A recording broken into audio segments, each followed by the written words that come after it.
Football খেলা দেখা এবং কোনো দলকে সমর্থন করা যাবে কি না। দেখুন, ফুটবল খেলা দেখা এবং বিশেষ কোনো দলকে সাপোর্ট করা, কোনো খেলোয়াড়কে ভালোবাসা, এটি নানা কারণে একজন মুসলমানের জন্য জায়েজ নয়। প্রথমত, যত আন্তর্জাতিক হোক আর দেশীয় বড় পর্যায়ের ফুটবলের আসর হোক, এগুলোতে জুয়া থাকে। জুয়ার বাইরে এগুলো থাকে না বললেই চলে। সেই সাথে এখানে সতর উন্মুক্তকরণের একটা ব্যাপার থাকে। হাফ প্যান্ট ইত্যাদি পরে সাধারণত এই খেলাগুলো খেলা হয়ে থাকে, যেখানে সতর উন্মুক্ত করা হয়ে থাকে। সেই সাথে নারী পুরুষের অবাধ মেলামেশার বিষয়টি থাকে এবং গান বাদ্যযন্ত্রের ব্যবহার তো আবশ্যিকভাবে থাকে। আপনি যদি টেলিভিশন চ্যানেলে দেখেন তাহলে সেখানে ফাঁকে ফাঁকে অশ্লীল এবং আপনার জন্য যেগুলো দেখা হারাম সেই দৃশ্যগুলো আসে এবং আপনি সেগুলো দেখতে অনেকটা বাধ্য হন। সেই সাথে সময়কে নষ্ট করা হয়। সবচেয়ে বড় বিষয় হলো ইমানদারের যে ইমানি চেতনা সেটা নষ্ট হয় এবং সময় অপচয় হয়, সময় নষ্ট হয়। আপনি হয়তো বলবেন যে এতে তো বিনোদন হয়, নষ্ট হলো কই, কিছুটা তো অর্জন হলো।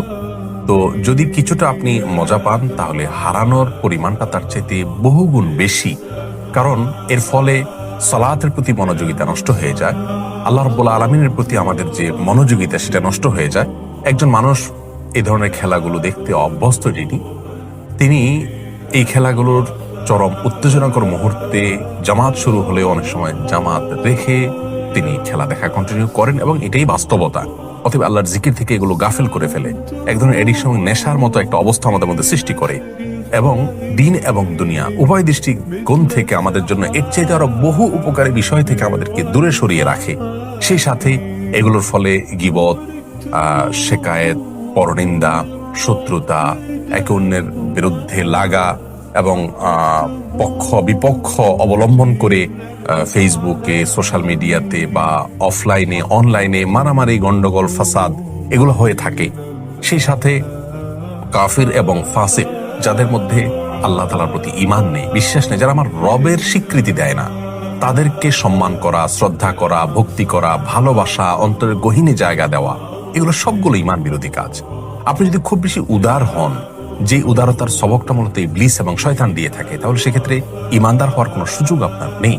প্রিয় দর্শক, রবের স্বীকৃতি যদি কেউ না দেন, সে কখনো আপনার আপন হতে পারে না। আপনার বাবা বা আপনার মায়ের জন্ম নিয়ে বা আপনার জন্ম নিয়ে যদি কেউ সন্দেহ করে, আপনার জন্মের স্বীকৃতি যদি কেউ না দেয়, আপনি তাকে কখনো আপন করতে পারেন না। সেখানে আপনার রবের স্বীকৃতি যদি কেউ না দেন, তাকে আপনি আপন কিভাবে করেন? এই সমস্ত খেলাগুলো দেখার মাধ্যমে বিভিন্ন কাফির, অমুসলিম এবং আল্লাহ তাআলার প্রতি অবিশ্বাসীদের প্রতি এক ধরনের ভালোবাসা তৈরি হয়, যা আমাদের ঈমানের জন্য ক্ষতিকর।